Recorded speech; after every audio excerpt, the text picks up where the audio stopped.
And if it's well under an hour, it's well under an hour because I'm not in the mood tonight. So,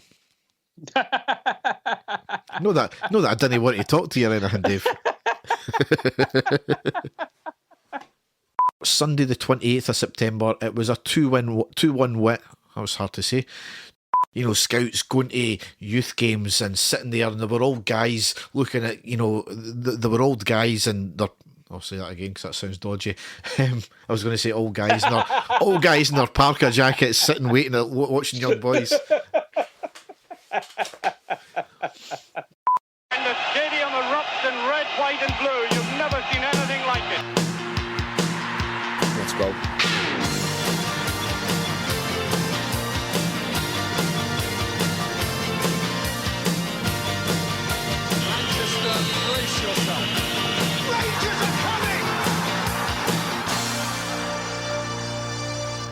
Hi everyone and welcome to the next episode of the I Ready podcast. As ever, I'm your host Derek, under the weather tonight. With me is my co-host Dave, but that's not going to stop us, Dave, because we have got rid of Martin finally. We have, Derek, and here we are again. It's starting to become a bit of a habit now, which is unfortunate, and managers not working out. But this one specifically, we just knew from very early on that things just weren't great and they just didn't get any better. If not, they got worse. And we've been waiting on it. I think I said to you, ever since we got knocked out of the Champions League by Club Brugge, I think it should have happened then, but it was prolonged, and finally he has gone. Yes, which we'll get into very shortly because we'll go down the tunnel and onto the park.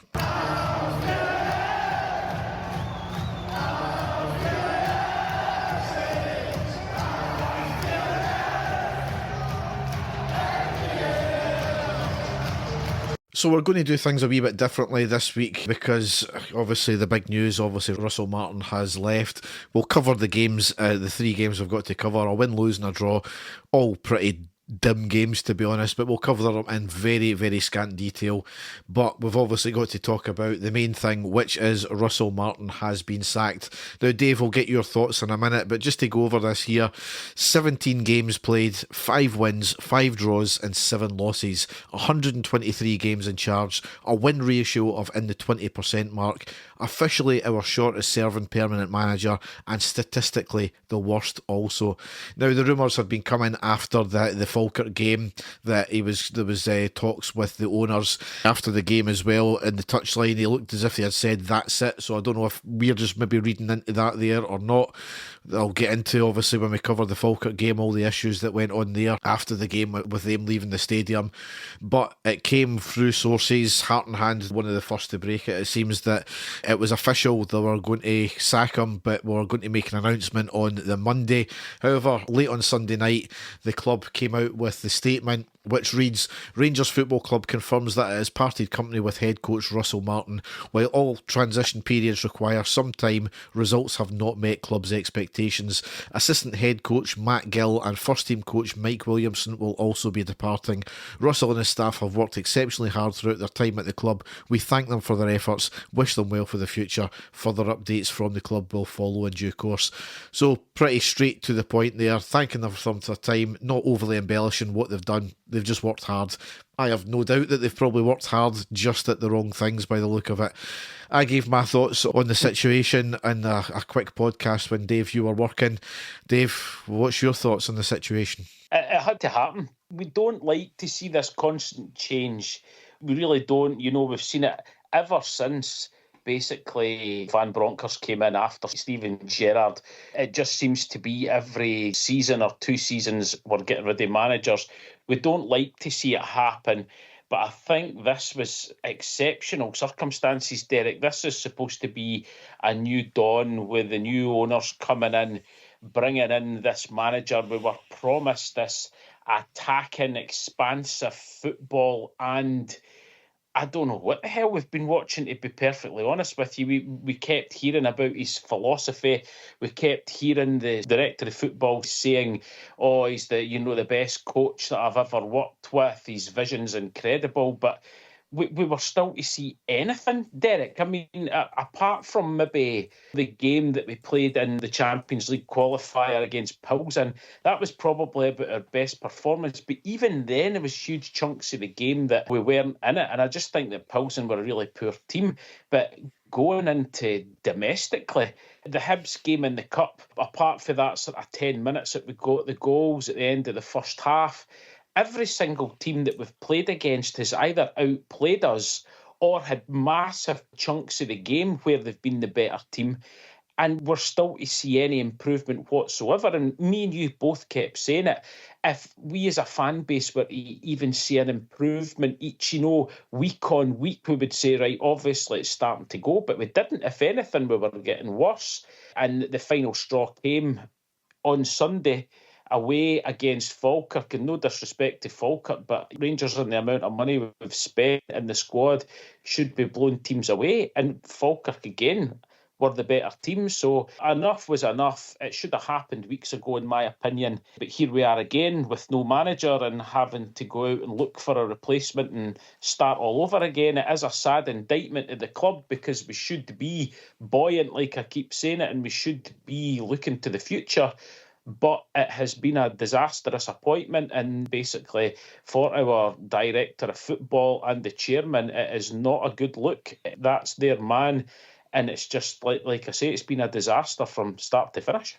Yeah, I mean, like you said, it should have been done a while ago. It should have been done probably about 4 weeks ago in the last international break. As you said, we as fans seen it coming, so the fact that the board fell well, the CEO couldn't see that, it beggars belief. And this is the thing, I'm not too sure who makes the decisions like this at Rangers just now. Is it the director of football? Is it the CEO? Is it the board as a general? Is it the owners? Is it Marathi? Is it Kavanagh? We kind of don't know that.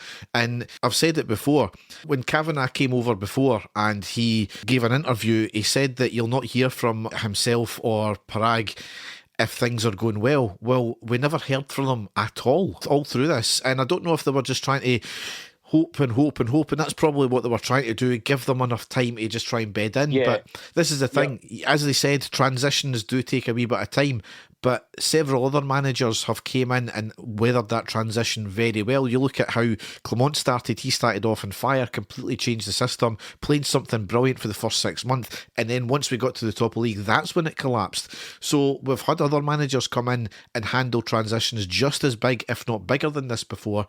So it was quite clear that the issue was Martin in that respect.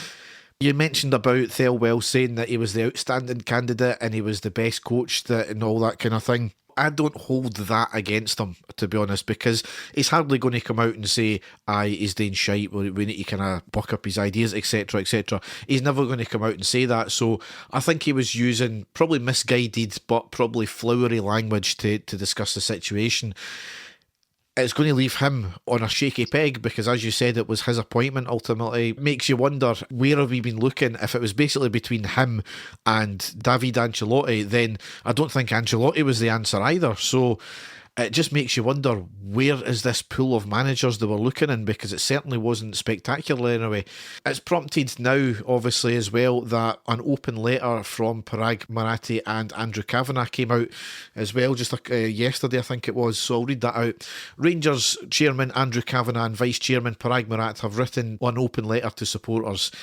Dear supporters, as you've seen by now, we are making a change at Rangers and have parted ways with Russell Martin, Matt Gill and Mike Williamson with thanks for their hard work. When we took over the club this summer, we shared what we wanted to build for Rangers, to win trophies in Scotland and to be able to compete at a higher level in Europe.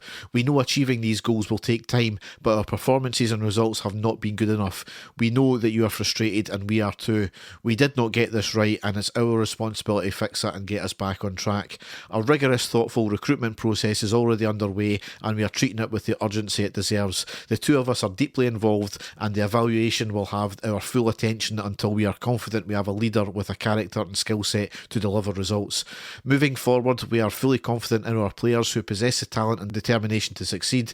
At the same time, a great deal of important work is progressing across the club, building out a stable leadership and football and structure under Patrick and Kevin's guidance, advancing detailed plans aligned with our long-term strategy Thursday and beginning the early stage of investment in the planning for Ibrox. Your focus will be rightly on what's happening on the pitch, but this work also matters and it will help lay the foundation for success in the future. Change is never easy, but we are not deterred by hard work. In fact, we see it as a great opportunity ahead. The season is not over and we have plenty to play for in all 4 competitions. Together we are committed to delivering performances and results that we can be proud of. Your loyalty to this club through thick and thin is something we do not take for granted. We see the effort and emotion you put into supporting Rangers and it drives us every day. We intend to earn your trust because we all share the same goal, restoring success to Rangers. Andrew and Parag. I have to say, you've got to give them credit for that. It was a bit of a mea culpa. So it's kind of throwing Thelwell under the bus a wee bit here, and it's almost like, right, the kids have had their shot, it's now time for Daddy to come and play the proper game now. So you've got to give them credit for that, and as long as they are involved in the recruitment process as well, then if it's been left up to Thelwell and Patrick Stewart before, at least there's an oversight on this now as well, which is a good thing to see. It was timely as well, Derek. I think that's what we as supporters are looking for. We want to make sure that the people who are at the very top of the tree are being involved, they are communicating with us in a timely fashion, which they did. And as you say, it now looks as if they are giving it their full attention rather than just handing it off to the Director of Football. That's what the Director of Football should be there to do. But every decision so far that's been made by our Director of Football is starting to look more and more precarious, should I say. So, yes, it is good that they're communicating with us. What that means for Kevin Thelwell in the future, I don't know. There's a lot of rumours flying about, lots of rumours which I won't go into for various things because you know what social media is like. But yeah, we'll just have to wait and see what they come up with. But yeah, it was good that they've done it in a timely fashion. Yeah, I mean, at least we've got this international break now where we can potentially have the search in the first week and by the end of the second week, have the man in place and we go forward that way. So, the candidates, it's pretty obvious who the candidates are, I think. The bookies had the same candidates up as before very, very quickly. I've got the full list. I'll only go the first 5 that they've got in here. Obviously, you've got Steven Gerrard as the favourite. You've got the likes of Kevin Muscat, Derek McInnes, Sean Dyche and Danny Rowland there. That's your sort of top 5, and I'm sure the first one was the one that you were about to get into there before I interrupted you. So yeah, I mean the first one we've got here, I think it was obvious pretty early on, he's out of work just now, and that's Sean Dyche. Obviously links with Thelwell before, however apparently somebody's came out who's associated to him and he said not at this time, so that's kind of ruled him out straight away. The next name that's kind of obvious there is Derek McInnes. So for shithousery reasons alone, that would be an absolutely brilliant signing. However, that's not someone I want. He's turned us down before. For a start, I can't see him leaving Hearts now, given how well he started with them. I just don't think that's the fit. I really don't. I've said it before and I'll say it now. I don't think that's the main one. What's your thoughts on McInnes? No, well, I'm kind of like you, Derek. I mean, it looked as if we were going to be getting him in, and then he turned us down, stayed at Aberdeen. So he's done quite well at the clubs he's been at and done well at Kilmarnock. Now he's at Hearts. The Hearts fans are delighted he's there. I honestly don't think that would be the man that we would go for. I don't think in the position that he's in at the moment that I don't know if he would want to leave Hearts or not. Obviously, we're going to be very snobby here and say, of course, he would leave Hearts for Rangers. I don't know. But I honestly can't see that one at all. I know he's in the top 5 of the odds-on favourite, but I can't see that one happening. I mean, would he make us more solid? Absolutely, that's his style of play. But as I said on Twitter the other day, we are currently that bad and leaking that many goals that he looks appealing for that reason. So, no, you can get other managers who can build a proper defence, which a guy I'll get into very shortly, and he'll be able to play the attacking-minded football and exciting football as well. The next one you mentioned there, Kevin Muscat. Now, if he hadn't played for Rangers, I don't think he'd be getting linked to us. if Ange Postecoglou hadn't came from the same leagues that he's managed in and been successful in, again, I don't think he would be in the picture either. 100%, yeah. Somebody was bumming up the fact that, Postecoglou came over here and he won straight away. Yeah, that's because we were an absolute bin fire. Somebody made the point, because he beat the reigning champions. The fact that he beat the reigning champions means not a jot, because that's the previous team. That's not the current team that is playing. So yeah, it's maybe the current champions, but that's in name only. It doesn't mean how they're playing that current season. Yeah, you've got to say he has been successful in the clubs he's been to. He's currently at the top of the Chinese league just now. They've got a few games to go.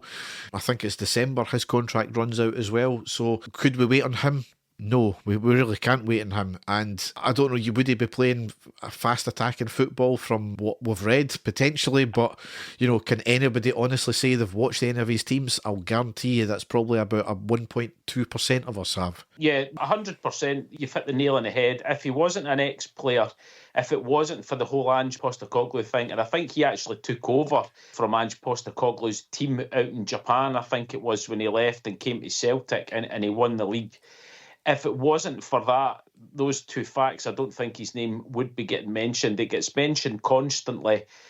But again, for me, it's a huge... I know you've said that loads of times, any new manager's a gamble. I think that's a huge gamble as well, bringing him in when he doesn't have any European experience or any experience in managing in Scotland or anything like that. Not to say he would maybe could come over and be fantastic, but I think it's a huge gamble. Yep.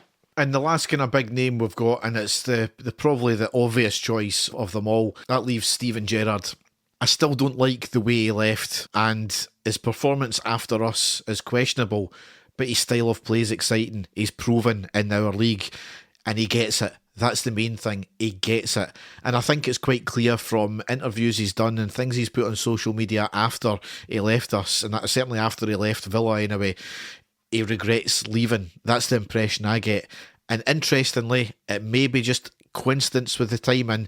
He's just done a podcast with Rio Ferdinand saying, and I'm paraphrasing with this kind of thing here, he's ready to get back into management if he has a background team in place, which he doesn't think he had at Villa and in Saudi. And he says that at Rangers it was a perfect match and he would love the chance to have another go at it at some point. So tie that in with a completely separate interview with Gary McAllister the other night as well, being asked about a possible reunion, and he said never say never, and he had that wee wry smile on his face as well. So I think it's quite clear that there has been talks. There must have been talks with the way they're talking there. Also as well, Derek, apart from Gary McAllister, the Jermaine Defoe thing as well. I don't know if you've seen the interview that he had as well, and it just all seems to be too much of a coincidence. I thought actually Jermaine Defoe was absolutely sensational, and it restored a bit of pride in our team when you hear a guy like Defoe, who had no link to the club whatsoever until he signed for us.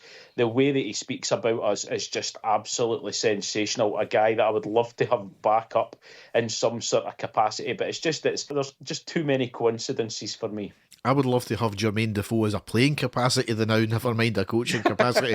And I bet you could still do it. That's the best of it. Yeah, I know. So we'd like to hope in the next couple of days we're going to find something. I don't want this whole 7 interview nonsense thing. You know, especially if it's going to be Gerrard, you just know straight away. I think this should be the case, especially if Marathi and Kavanagh are going to be involved in things as well. That said, though, we're in the same position we've been for the past number of years. There is no manager that wouldn't be a risk. There is no absolutely standout candidate. That's the thing. Everybody's got their own opinion, whether it be Gerrard, Dyche, McInnes, Muscat, someone else. Obviously the big one, and he was linked to us before, and whether it was very serious, is Knutson, who is at Bodo Glimt now, and obviously he's riding high with them in the Champions League, and from what I was hearing off of Heart and Hand, he's got a very sweet deal of monetary transfers and all that kind of thing. So yeah, he's not going to be leaving anytime soon as well, when we potentially could have got him before. But yeah, we'll need to wait and see. It's interesting times ahead. I don't think it's going to be hard to get this team into shape, to be honest, because as long as we can coach everything that Rod taught these players, because it's quite clear that the players were just completely at odds with what he was wanting to do. I think Raskin was playing as a number 10 at the weekend, and he just seemed to not have a clue what to do. That's not his normal position. Play him in his right position, let him do what he needs to do, and that's how you get a game out of these players. And there's so many players in that kind of frame of mind as well. So we would like to think that whoever it is going to completely go to town on some players. Because granted, we're blaming Martin for all this here, but the players have got to take responsibility as well.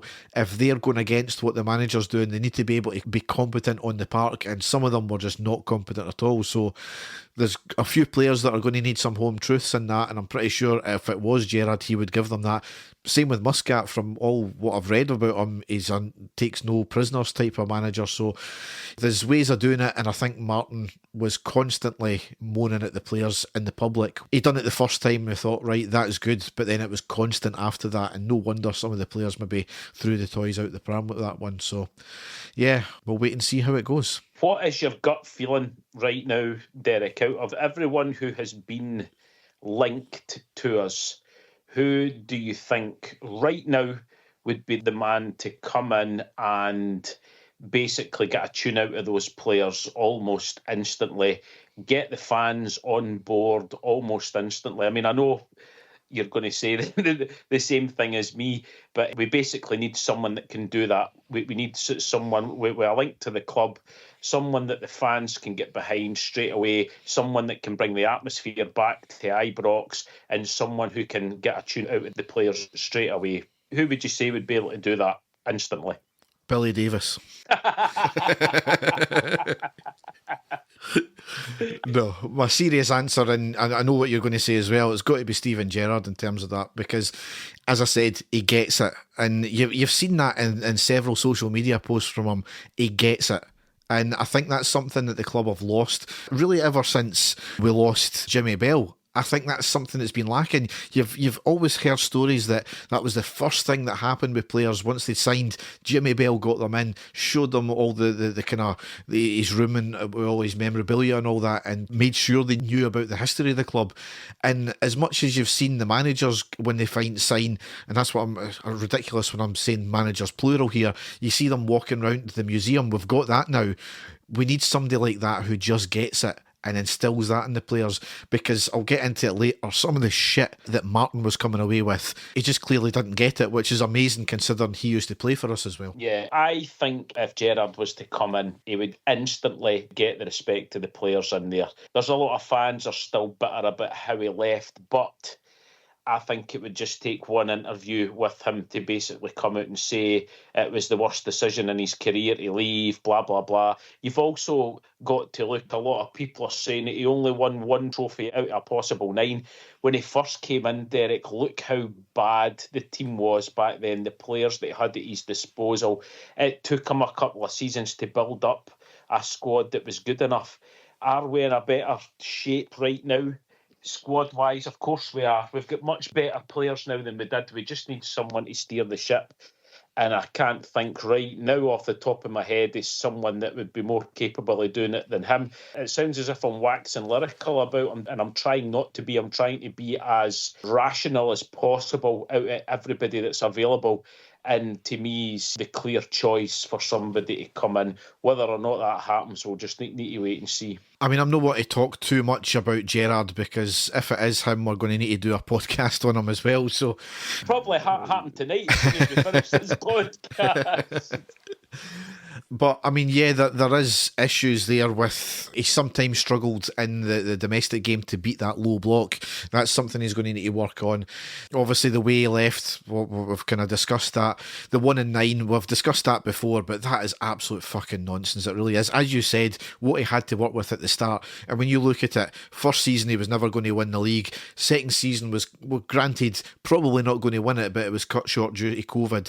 Third season, he won it. Fourth season, where he left, he had left us at the top of the league. So the cup thing, as I've made the point before, if he had won all 6 trophies in terms of the cup domestic trophies and never won the leagues, it would still be, it would have won 6 out of 9, but it would have been deemed a failure because we never won the league and Celtic would have won 10 in a row. So that's another thing that's thrown at them. So Rangers fans especially, I really hate this Timmy mentality about, oh, it was only because there was no fans in the stadium. Absolute horseshit, because you look at the same players who went on that same season they left to be top of the league for a start, and also we went to a European final with fans as well. So that was absolute horseshit as well. So I hate Celtic fans saying it. I hate even more the Rangers fans saying it, both for the 1 and 9 and that.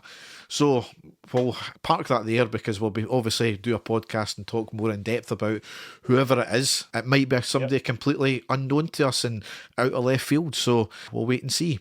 So we're going to cover the games, but we're just really going to cover very briefly the goals and any highlights or lowlights of the games. So the first game we've got to cover, Sunday the 28th of September, it was a 2-1 win away against Livingston in the Premiership. We left it bloody late, didn't we, Dave? It was, and again, a game that we maybe started playing quite well, but Livingston very quickly found us out, as every team has, and we ended up making it exceptionally difficult for ourselves when, if we'd have taken our chances, it would have been a lot more straightforward, I'm sure, but that's just the way that we are at the moment. Yeah. In the first half, we scored in the 23rd minute with Tavernier scoring. We moved the ball quickly for a change. A long ball from the centre to the left to Gassama. Gets by his player, crosses in with an overhit ball to the back post. Ant-Man does fantastically to keep it in with one touch. He hit the ball back into the centre of the box, and Tavernier with a side foot, it was kind of almost like an overhead kick as he was falling back, and he puts it into the back of the net. A really, really good goal all round. And here's the thing, it was some quick, incisive play, and we get a goal from it.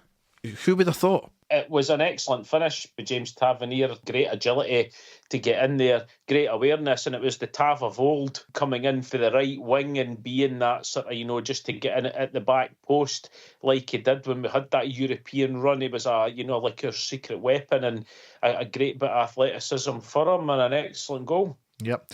Just after that, we did actually get a penalty after a VAR check. Raskin was getting his shirt pulled in the build-up to a corner. Clear handful of his shirt. I have no idea why defenders still do that when VAR's going to be looking at these things. Raskin did go down a bit easy, but the rules are rules and a penalty was given. However, if we had luck, we would have no luck. Tavernier misses it. He shoots right down the centre and the keeper saves with his trailing leg. Really a poor penalty, that. And in the 43rd minute, we did actually have the ball in the back of the net, but it was ruled out for an apparent handball. It was a free kick from Tavernier on the right, a header into the middle, off the head of Raskin to the back post, off the arm of Cornelius, which was by his side, and then he stabs it into the back of the net. It looked offside anyway, which would have been fine. I wouldn't have bothered about that. But my problem is his arm was by his side. But apparently the rules are if it hits off his hand and directly leads to a goal, it's going to be ruled as a handball. But again, to me, if it was down by his side, then it would have hit his chest. So I've said this in the post-match, I have no idea what the handball rule is, and I don't know if anybody does anymore. So there we go. However, got to be happy with that. 1-0 up, not playing overly great. We've had a couple of chances. A missed penalty, which was disappointing, but we'll take it given the way we've been playing of late.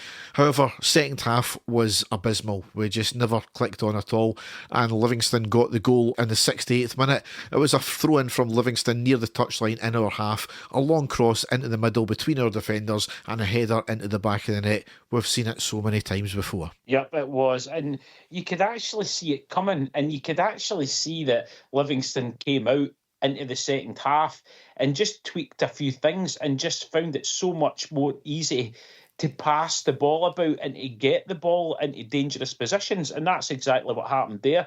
Deplorable defending once more, and just all too easy for the opposition. Yep. Really, for the rest of the half, we done nothing. It was just a case of chucking players on. There was no thought by the look of it behind it, other than just doing the football manager type thing and just flooding the pitch with attackers with the hope of getting something. There was no thought about tactics at all. We did finally, however, get a last-ditch goal on the 94th minute with Aaron scoring.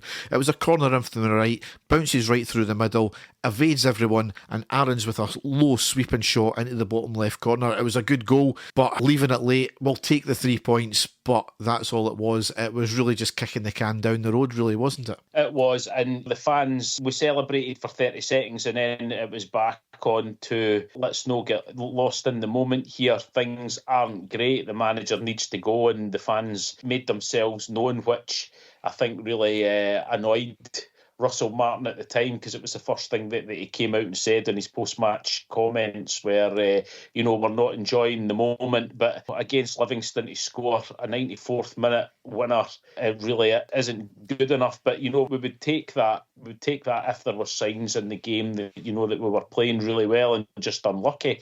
But it wasn't like that at all, Derek. Livingston were the better team in the second half, and we, as you say, we were trying just anything, and we weren't getting anywhere. And just that last minute goal saved our blushes, and that's all it was. Yeah, I mean, when you think about that, was the last win he would ever get for Rangers.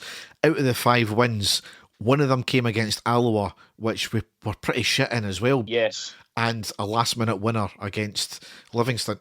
It's no good enough. But next game was Thursday the 2nd of October. It was a 2-1 loss away against Sturm Graz in the Europa League Game 2.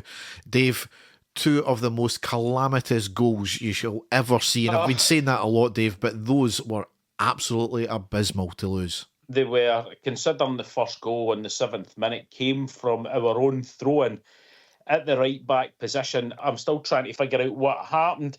John Souttar was a big fault here, Derek, for the marking. But again, the way that the team set up, it was incredible. But a throw in from our right back area, it gets thrown up. I can't even remember who it was that tried to control it, but it easily dispossessed. The Graz player nips in, he plays the ball into the box. Now, John Souttar had came out towards the corner flag for the initial throw in just to try and cover, but basically stayed out there after we were dispossessed. The ball gets played into the box where John Souttar should have been, and the Graz player is able to look up, square the ball across. We still had 2 defenders there, but the attacker, who didn't have control of the ball, is still able to switch feet and basically just blast it past Jack Butland. This was all in our penalty area.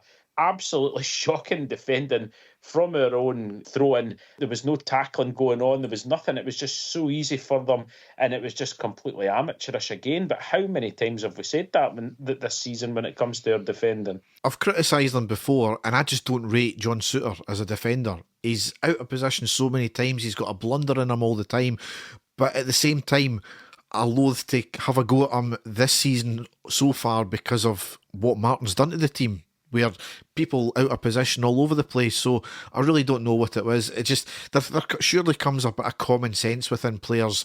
I can't be in this position. I've came too far or whatever. But yeah, it was abysmal. And the fact that it came from our throw-in, you just cannot condone that at all. Yep, and from there, Graz had a couple of incredible chances to score again until they did on the 35th minute. And again, for me, this is quite incredible. Graz have got a free kick just inside the Rangers' half at the sort of right wing position, just past the halfway line. And what the hell's happening, Derek? We are defending our goals with such a high line. It's like we're way outside the box. And all they did was basically just pass the ball along the ground straight through our defence to their player who was onside because we were playing such a high line. It allowed him to get into the box and just fire the ball past Butland. So much time in the ball because of this ultra high line. It was ridiculous, and I kept waiting for an offside flag to come up because I thought, surely we can't be defending like that. Surely we must all have stepped up or something for him to get that amount of time and space to get into the box and shoot. But no, it didn't come, and it was just absolutely comical defending again. This is the thing I don't get is, if he wanted to play that high line to begin with, right, fine. But see, when you're seeing the team nearly conceding goals chance after chance because that high line is getting outfoxed every single time, why not change it? I really don't get that, and that goal was just epitome of it, because there was several chances just before that where they could have snuck in at the back of us, and they nearly did. And I think this goal, I think Butland could have done a wee bit better, but it's hard to blame Butland when he has kept games respectable. He's the only reason why we've got 5 wins. Every game should have been a cricket score against us, and that's what's unbelievable about the games. That was at half-time. It was 2-0. We had a couple of half chances. We had one really good chance that Raskin should have done better just before half-time. But then we did give ourselves a glimmer of hope in the 49th minute when our only player who looks as if he's capable in our attack is Gassama. Gets the ball on the left-hand side on the wing, runs in, cuts in past the defender, and then drills a fantastic shot past the goalkeeper to make it 2-1.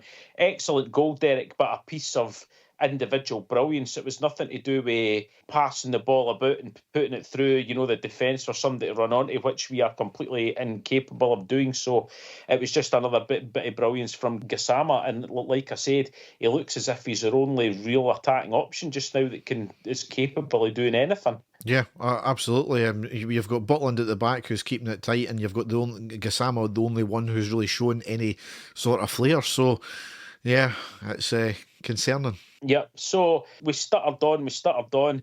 I think it was you that was saying that he kind of went full football manager just by bringing on every attacking player that he had. I think we had 3 strikers on at the end, but it was just really stuffy. Couldn't get anything going. We were lumping the ball up more, as which we hadn't seen before, but it was out of desperation more than anything. I don't know what the formation was at the end of the game, just with the subs that he brought on, but we fell short, Derek. And this team that we were playing, Graz, weren't a great team. This is the type of team that we would be beating 2 and 3-0, no problem, just 2 seasons ago, or even the season before under Clement, because Clement still had us playing at a decent level in Europe.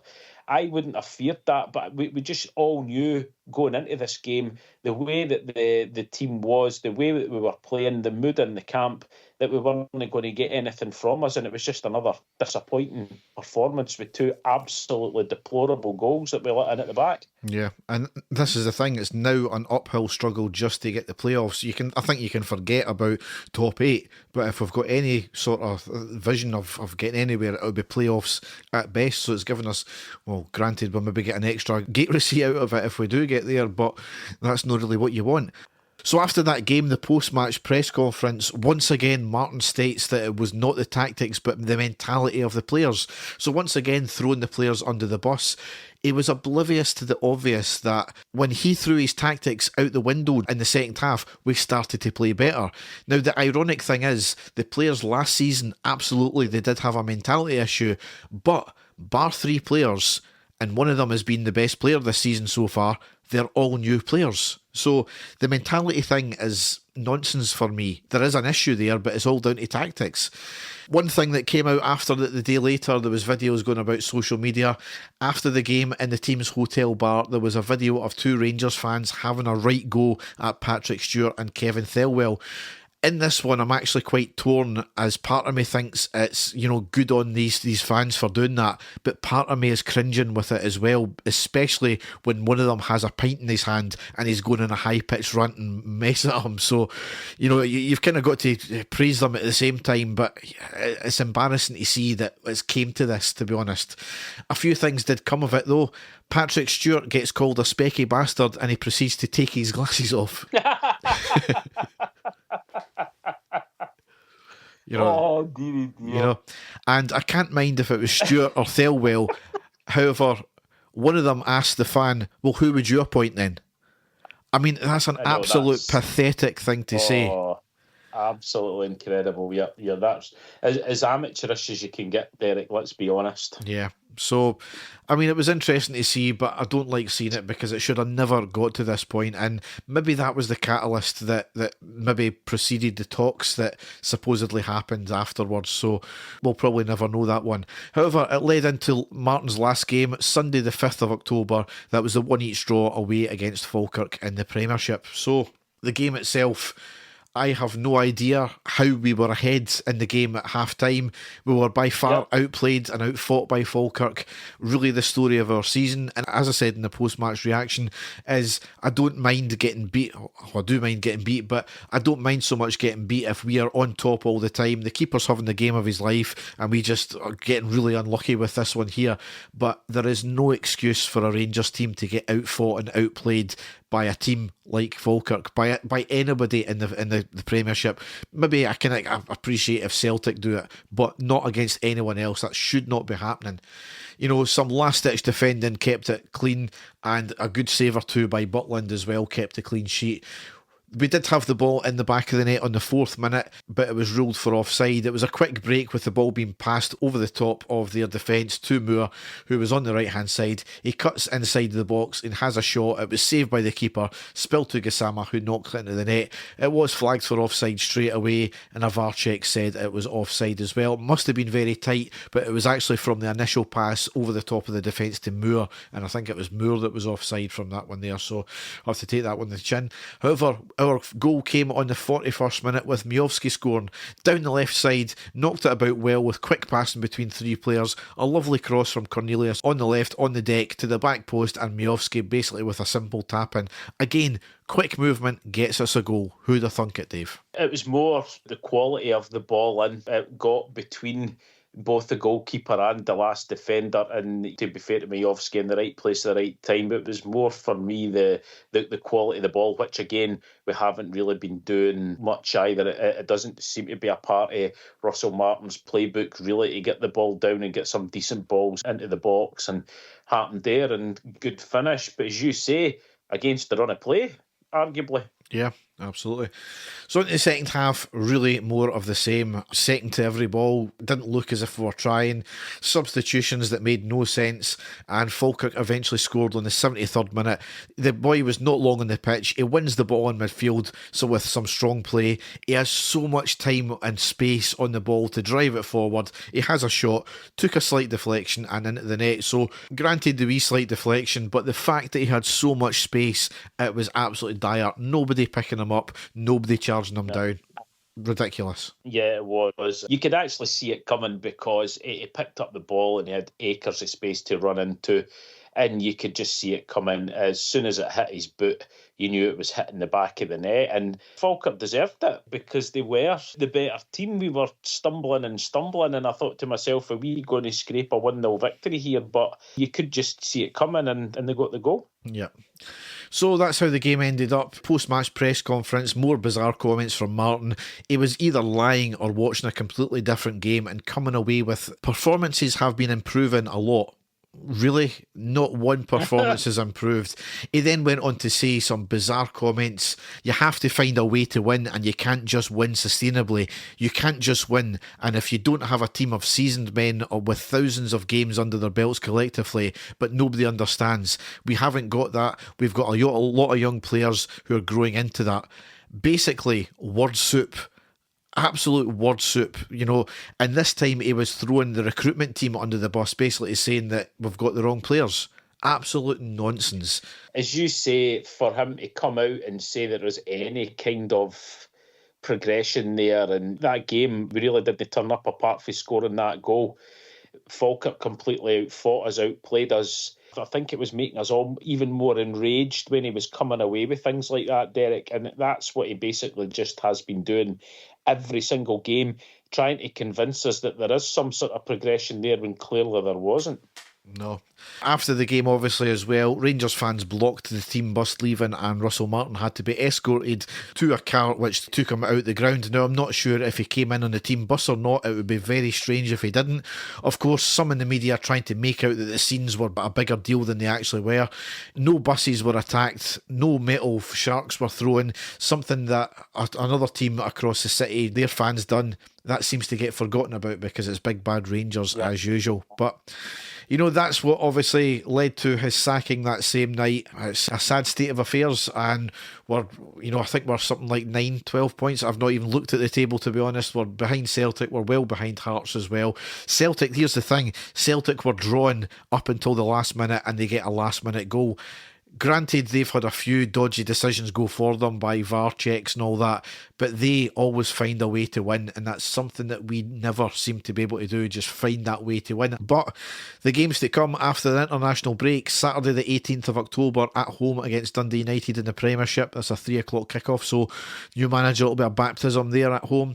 Thursday the 23rd of October away against Brann in the Europa League Game 3. That's a 17:45 kickoff.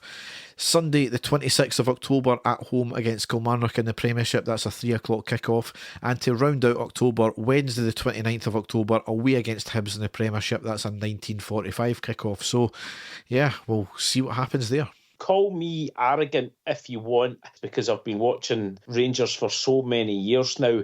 I am not particularly concerned about the amount of points that we are behind, because I firmly believe if we have the right person leading the club, the victories will come, the players will step up, and it just has to be the correct person that does that. So again, we were speaking about Steven Gerrard. He's the one that I believe at this present moment in time could get that.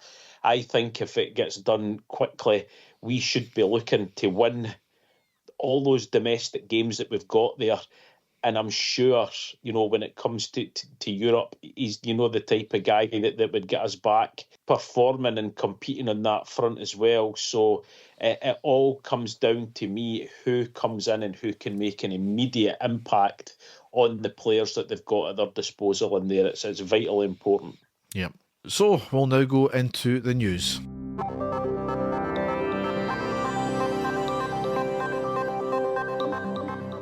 So just a couple of news stories to cover, and it's kind of along the same line about off-field recruitment. Now, I don't think it's been officially confirmed. However, Heart and Hand have stated that he actually started yesterday. However, Kevin Thelwell's son is set to become the head of recruitment. Now, I mean, that's nepotism, just pure nepotism, or as we used to call it, jobs for the boys. He may be the second coming of Jesus when it comes to recruitment, which he's done nothing to suggest that is, by the way. But it's a terrible look for a hugely important role. I get Thelwell is going to go with what he knows, but do not tell us that after all this time, his 26-year-old son is the best candidate for that role. It is a shocking look for the club, and I can't believe that's been allowed to happen, Dave. It stinks, Derek. It stinks to me. I really hope that it proves us all wrong and we are eating our words, but going by how everything has gone so far with the team and the recruitment, as you say, it just completely stinks of jobs for the boys here. And he must have known how that was going to look, Derek, with the anger of the fans at the moment. He knows that. So I find it very, very, very strange that this has been allowed to happen. And we really, really have to hope and pray that this guy unearths the fucking next Lionel Messi in the next year for us, because if he doesn't, the pressure is going to be unbelievable on him and his dad. I mean, maybe it's just because I'm getting an old bastard these days, but I know scouting has changed over the years and it's a lot more data driven now and you get a lot more TV coverage, etc. But they used to have the scouts going to actual games, going to the youth teams, going to the schools to seek out young players like that. I don't know if that still happens. Maybe that's just my old mind happening there. But when you're getting a 26-year-old guy who's no long out of school doing these kind of things, I don't get it. And the nepotism thing as well, it just doesn't ring right with me. It's just a horrible look for the club and it shouldn't happen. Celtic done it a few years ago and they pretty much got hounded for the exact same reason, because it just looked like jobs for the boys. So not a good look at all. And he's in the pressure that he's going to be under now, Derek. He's going to be under the microscope big time. Like I said, he's going to have to come out and recruit some incredible players, because if he doesn't, the backlash will be unbelievable. I can't believe it for that, knowing the feeling and how angry the fans are at the moment, especially towards Thelwell. For this to happen, the scrutiny he's going to be under and the pressure is going to be unbelievable. So I'm very surprised that this has been allowed to happen. Yeah. The next one, the last piece of news I've got here, is kind of more jobs for the boys. We are set to appoint ex-Man United director as our chief operating officer until the end of the season. So his name's Jim Liggett, and he'll join in a few weeks' time. He's worked with Patrick Stewart, obviously, at Man United as well, so that'll be the link there and the jobs for the boys part. Now, I don't think it's been made official yet. It's just been stories in the media. As much as this position is jobs for the boys, I mean, it is short term and it's more of a background kind of role. It's a chief operating officer, so it's completely different to the kind of on-field type stuff like the head of recruitment would be.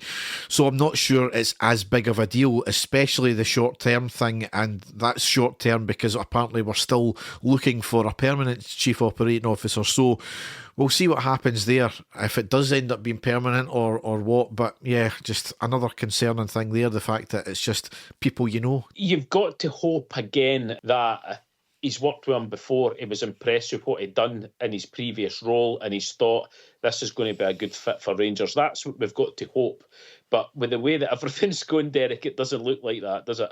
No, certainly not. So, it's now time for Festival Corner. Do you like Dick? No, I don't like the Dick, but I like Dick Advocate, you know what I mean? Staying at my parents' house, I got blackout drunk and vomited in a carrier bag, and I decided to leave it on the back step to deal with in the morning. Woke up to find Mum in a rage at the lads next door. She had thrown it back over their fence. Ruined one of the wife's expensive designer shoes, hammering some pins into the wall. Done a good job gluing the shoe back together. It fell apart, though, when her friend was trying them on to borrow them. Wife hasn't spoken to that friend in months. Guess I'm in the clear.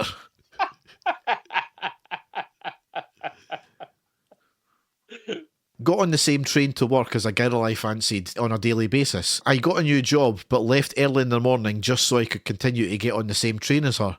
Eventually had the courage to ask her out. She said no. Fair enough. Derek, I've got one here that I saw that I would like to read to you because I just thought it was funny. You know, me and toilet humour and things like that, but I've got one that I just want to read to you because I think it's hilarious. My wife is not speaking to me because her and her mother walked into me trying to vacuum a fart directly from source. Or he was just trying to do something else and that was the excuse he made. Oh dear. Next one here I've got, both mine and my other half's laptops are about to be obsolete due to being incompatible with Windows 11. We've talked about getting a shared one between us going forward. My near 20-year collection of downloaded porn pics will officially be coming to an end. I just knew, as soon as you mentioned laptop there, I knew that it was going to be something like that. During a rare child-free evening, my partner and I had sex first and then ordered a curry. He was more vocal with the first bite of chicken than when he came.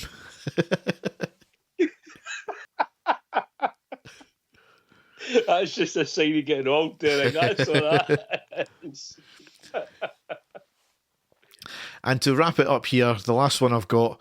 While receiving treatment for a persistent fungal infection in my privates, I was grateful to learn that the GP-friendly term for having a soapy wank in the shower is overwashing. Oh, dearie dear. So on that note, we will end the podcast. So, once again, in the autumn, we are changing manager. So, yeah, I think we've all seen that picture that's floating about online about the cycle of Rangers management, about, oh yeah, he's going to be the second coming, and he's going to be, right, this is bad, oh no, shit, we better sack the manager, get him out now. We've all seen it, and sadly, for, I think, how many years running is that? You know, it's happened again. So, we can't get overly enthused, whoever it comes in. We need to be pragmatic, realistic, and take it how it is. And if we do manage to mount a challenge of some sorts when the new manager comes in, we need to take that how it comes. It's a sad state of affairs, Derek. Unfortunately, the vast majority of us saw early on how things were going, and we tried to do our best to look on the bright side and try and see positives which just weren't there. One thing that we forgot to mention briefly if my mind serves me right, it was Falkirk Football Club, I think, that put the final nail in the coffin of Paul Le Guen when he was the Rangers manager, and history's repeated itself with Russell Martin as well. So it's, it is a sad state of affairs that we're in this position once again, Derek. We just have to hope and pray that the next decision is the right one, and we see progression almost instantly, and we see some success. That's all we can hope for. Yes. So we will be back with any news when it comes forward, and we'll take it from there. So all that's left to say is thanks for listening and goodbye. Take care, everyone. Bye-bye. And the stadium erupts in red, white and blue.